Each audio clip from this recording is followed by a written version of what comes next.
You must remember this. A kiss is still a kiss. A sigh is just a sigh.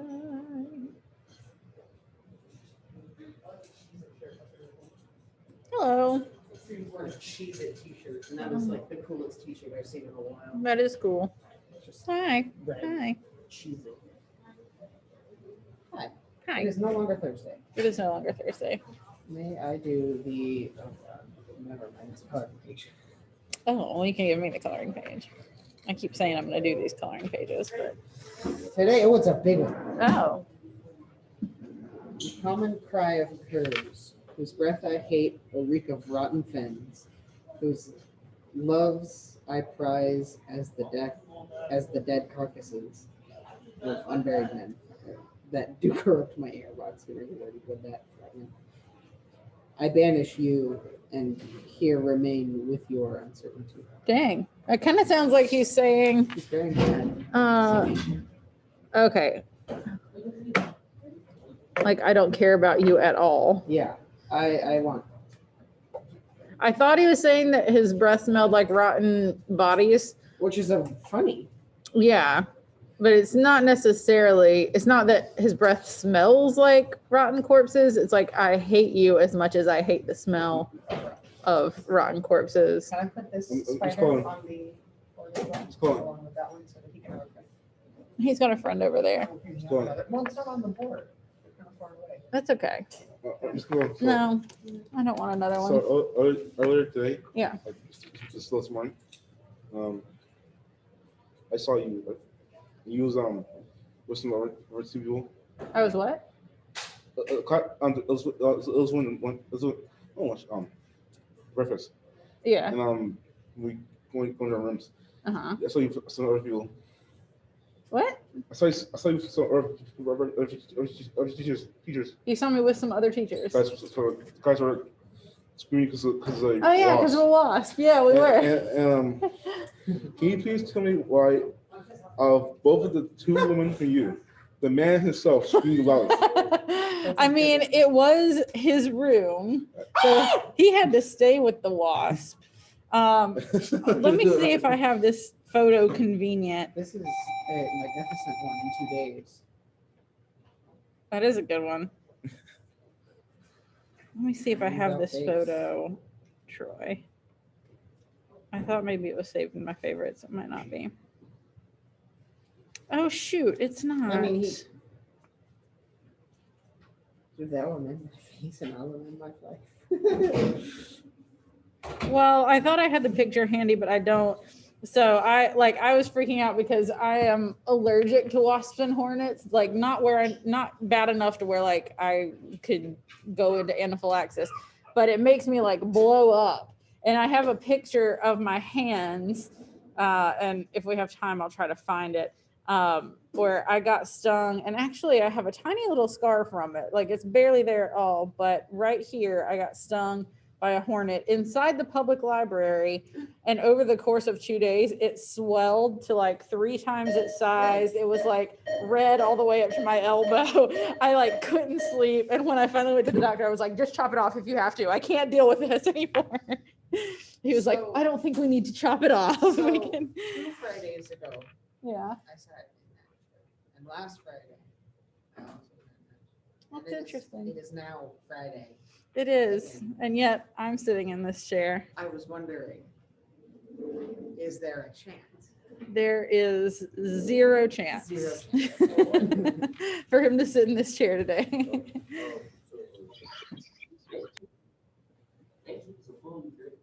Next week is a full week, yes. The week after that, Friday is scheduled as an early release. I would not be surprised if it changed to e-learning, because that's 3 weeks from when most of our staff got their first vaccination, which is why we went to e-learning. And it stands to reason that'll be when they get the second dose. So probably, I would think it'll probably switch to e-learning, but like I wouldn't put money on it. That's exciting. Nice. It's a 97.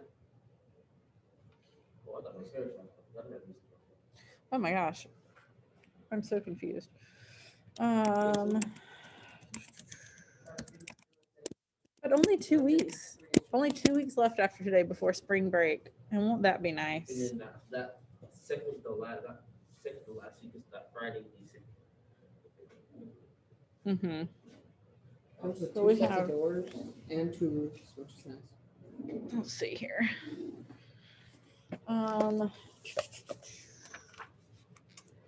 This is This is we're on the same page. March. They're not doing that dumb thing with their truck. You're not squatting in your truck. No, absolutely. Yeah, 2 weeks. And then 1 week after spring break is the end of quarter 3. Okay. And then we really only have like, I mean, it's really only 2 months, but it's like 1 full month and half of April and half of June. So things are wrapping up like really quickly, and it's upsetting. It's upsetting and exciting. 1 second. Going off for everybody else. It comes with 2 doors, the full door and the half door. Nate, your college decision is Tuesday. What college are you going to? Yeah, design. You said write it down in your calendar. Nate, college decision. What are you looking at? Lander, I go to one of them tomorrow. I go to 5. That's through Oh, to Lander? Yeah. Hmm. I wasn't expecting it. I was expecting like good 2 hours. Darius got into. Oh, he's not. Lied. He's not here He yet. lied. I said, All right. Ian is here in person. Corey. No Christian. Brendan is here. Hayward is here. Troy. Eli just left, but we'll be right back. Nate, Chip, Sterling. And we don't have Ondarius today, which is unusual. He's usually here. Bum, bum, bum, ba-da-doo. I'm gonna wait just a minute and see if we get either of these other people and if Eli comes back, because I don't really want to explain this twice. My granddad in Tennessee just texted me at 9:13 if I'm awake. Like, yeah, I'm in school. Said, I'm at school? Question mark? Funked out my thoughts. Is anyone doing fun things for spring break? Or do you know? I'm probably going to Tennessee. Where are you going? That is fun. Where are you going? Tennessee? Probably. Ian, you do anything? Nice. Not so far. Nate, you do anything fun for spring break? Football. Not sure. I don't think I'm doing anything, but I kind of look forward to the idea of not doing anything and just like sleeping in, going to the beach a few times if the weather's nice. I'll be good with that. Need a little break. Maybe go camping. I haven't been camping in quite some time. Okay. Hopefully Eli will come back in just a minute, but I'm gonna plug this in. The old guy from Law and Order? Jerry Orbach? No, Colonel Martin. Old Russian guy, the leader. Yes. He lives on it. He what? He lives on it. He does? Yes, and he was on a job. He just walked around. I'm shocked. He's from Law and Order. I don't remember his real name. The old dude from this Criminal Minds thing. Yeah. Wait, Criminal Minds. You said Law and Order. No, yeah, Criminal Minds. Wait a minute. Wait a minute. He's like the grumpy old dude. Are you talking about Mandy Patinkin? I just love it. Wait a minute. We're gonna look up. Obviously, this has nothing to do with English, but it's very important to me. He lives on it. He came to Publix like months ago. Criminal Minds cast. Oh my gosh, have you seen that picture where the girl posted and Which person is it? Wait, which one? This one? This guy? He doesn't look old. You said the old guy. He's old. He's in a lot of stuff. Isn't he the, oh shoot. Did you guys ever see that movie Enough with Jennifer Lopez? Isn't he the mean husband in that? The abusive husband? Am I crazy? I haven't seen that movie yet. He was born in Charleston. This is insane. Whoa, so it actually makes sense that he would be here. He was what was it? Oh my God. I'm just blown away. Still not the coolest. He might not be the dude from Enough. I might be wrong about that. Oh my gosh. He was like the villain in the second Flintstones movie. Oh my goodness, yeah, he was.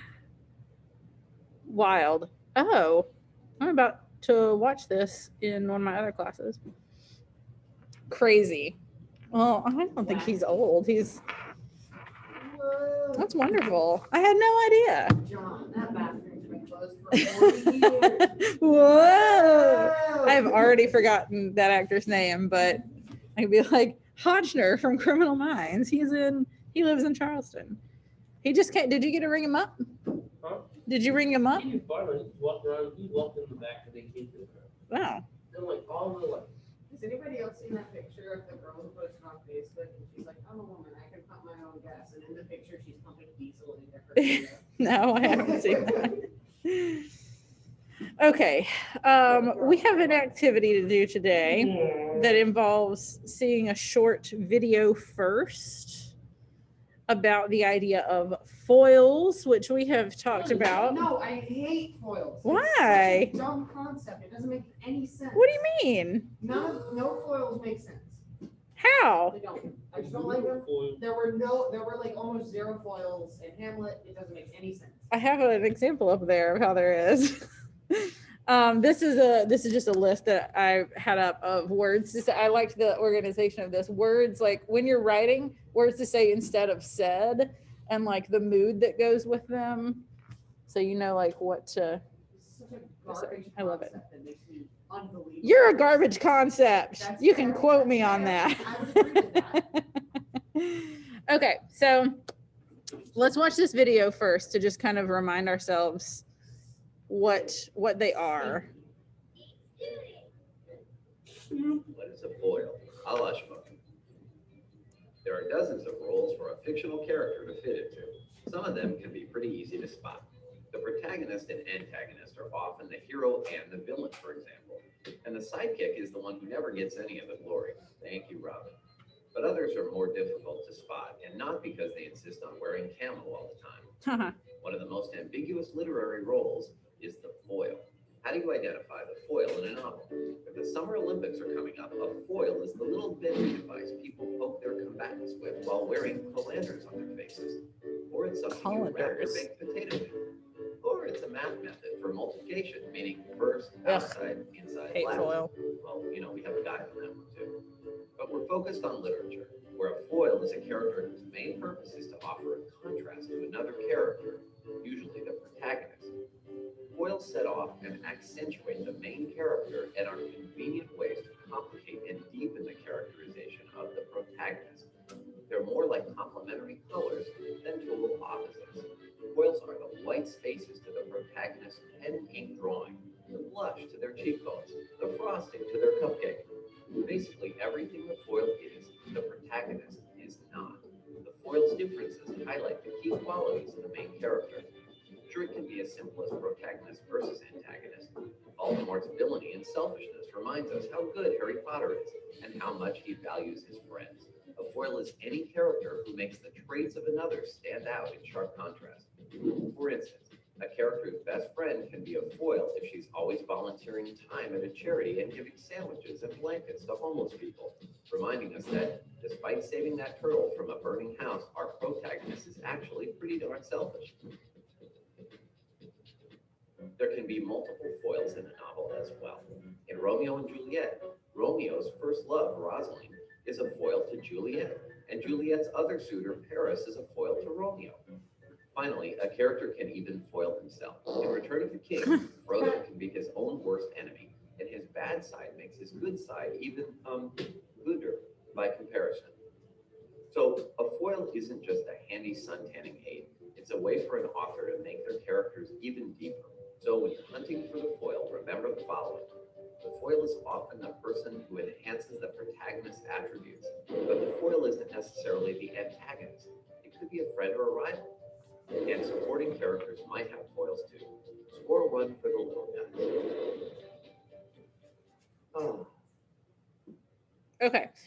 subscribe to check out more equally. So the one thing that I felt like I would have said differently, they said a foil is everything that the other character is not.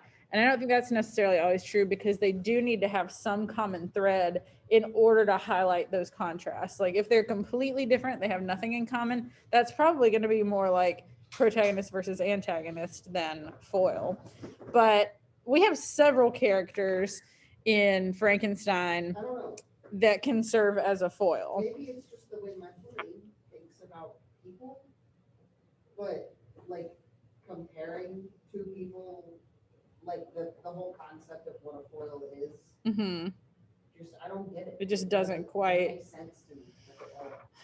Like I Hmm. get what he's saying. Yeah. But I just can almost never see it. Okay. Well, maybe what we're doing today will kind of help that a little bit, because we're trying to organize it a little bit. Frankenstein is an unusual book, because normally there is like one person who serves as a foil to whichever character. Sometimes there's more than one. But Victor Frankenstein has several characters that can serve as a foil to him.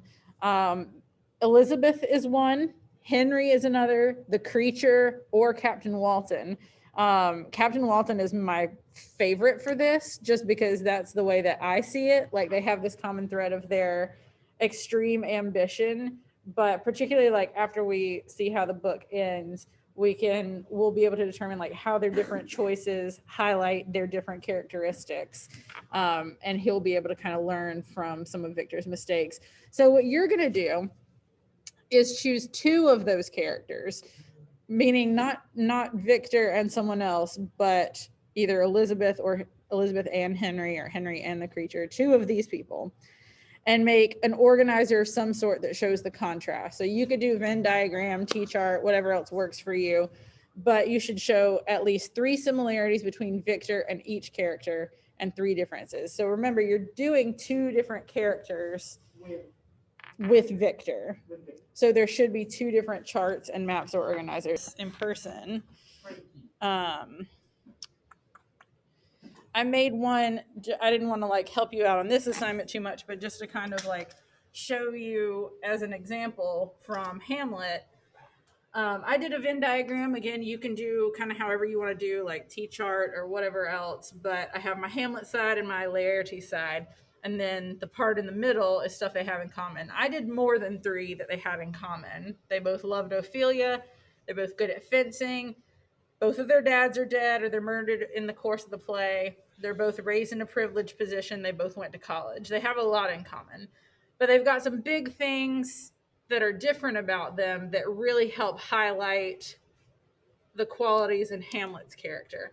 So he thinks before he's doing, usually way too long, whereas Laertes just jumps into action. He's kind of hot-headed. He's a doer, and Hamlet is a thinker. Hamlet is a lot more verbal. He has to like talk out every one of his options before he decides on something. Laertes is very physical. Hamlet broods, and when they both decide that they want to get revenge, but Hamlet broods and dwells on the best way to enact his revenge and like what's the best punishment, and he thinks about it, he talks about it, he doesn't quite know how he wants to go about his revenge. Whereas Laertes, when he returns, demands immediate action in response to the crimes. He's like, if it was Claudius who killed my dad, then I need to kill him. He finds out it was Hamlet, and immediately he's like, why hasn't he been punished? So we can kind of see that, yeah, they have all this stuff in common, but the way that they deal with situations they get put in really helps highlight that difference and show us. It really, like, I don't know that it would be as clear without Laertes how like broody and talkative, like we would still know that Hamlet is a chatty man, but like just the fact that he broods over every decision he makes and like thinks everything and like says all of his thought processes out loud, whereas Laertes, faced with like the same decisions, is like, let's do it, let's jump right in. So this is what you guys are doing. Like, okay, with what you were saying there, we wouldn't understand how like talkative Hamlet was. Like we'd still know that he was Yeah, talkative and right. everything. My brain instantly went to Horatio. Hmm. Horatio's always around him and never says anything. Yeah, and Horatio can be another foil. Yeah, like there's not I just one. I feel like Laertes and Hamlet don't interact enough to foil each other. Well, they don't always have to interact. Like foils don't always have to interact a whole lot. There is a part where he kind of like when they're about to fight that they make some puns about foils, and like it both means like literary foil and like foiling our plans and the actual like sword foils, which is clever and like classic Shakespeare.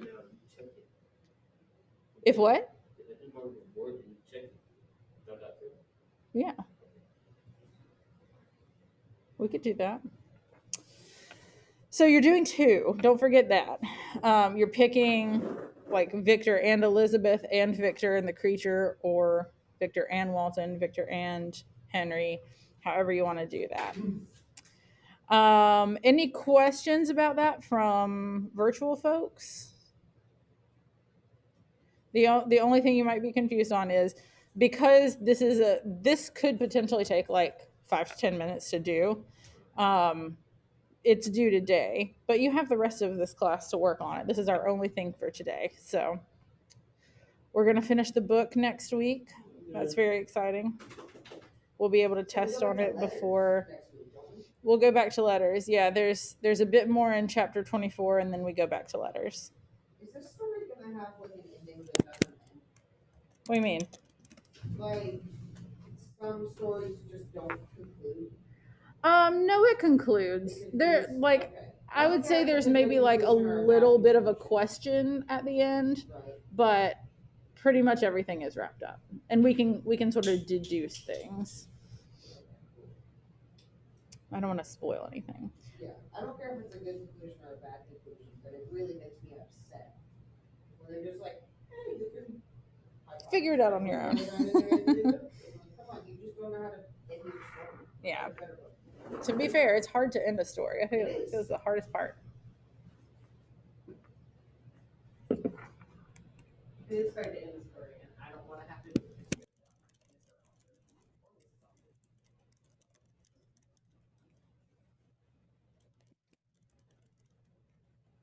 Oh wait.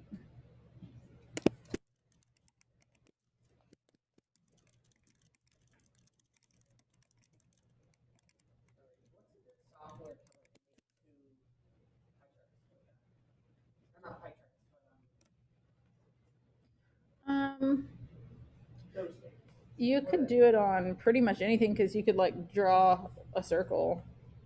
What are those things called? Venn diagrams. It's either sheets or inserts. I don't know, like a graph. Yeah.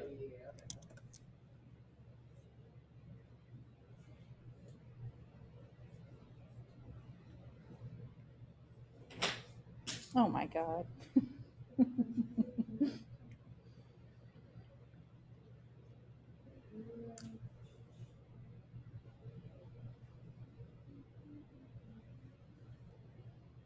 Can't you do like even in Google Docs? Isn't there a way to like do a shape? Am I crazy? Okay, I'm gonna mute myself. You guys can keep asking questions in the chat, but let's try to get this done, and then you don't have anything else to worry about this weekend, for me anyway.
Brendan, I just found out that you have a tattoo, and they were like, "How did you not know?" And I was like, "Literally every time I see him, he's wearing a hoodie." What's your tattoo of? Show it? I haven't seen it since he had just got it. It's in the camera. It's in the camera. Oh. Also, is it just the perspective, or do you have a gigantic nutcracker behind you? That is. Oh my gosh. That's wild. I had no idea. That's awesome. Yeah. You've had that for like 2 years? We can't hear you. Yeah, we can't hear you. I don't know why. I see that your mic's on, but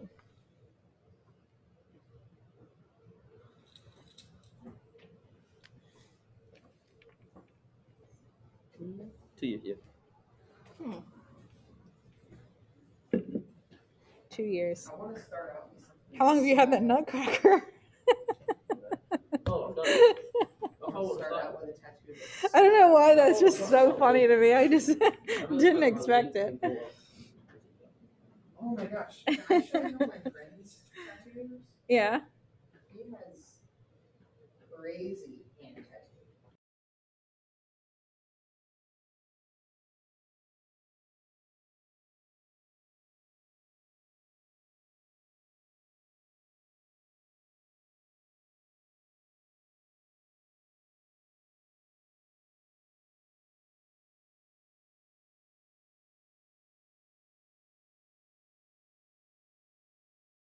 Oh, that's cool. I was going to ask. She just really liked nutcrackers. That's awesome. Is it literally as tall as it looks? It's like life size, human size.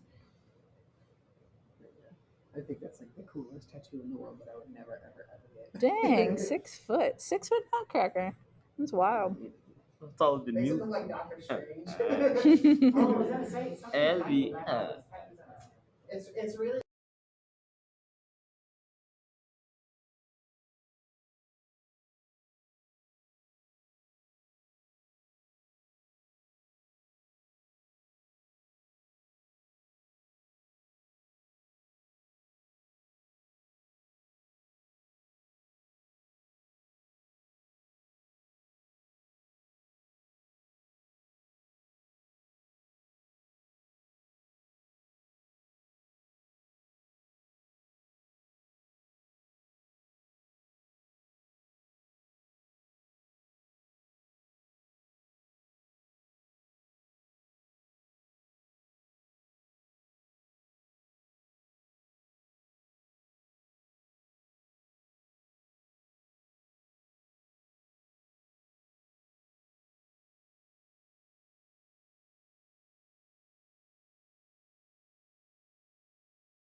All right. I'm going to let you guys go. No, I didn't know that.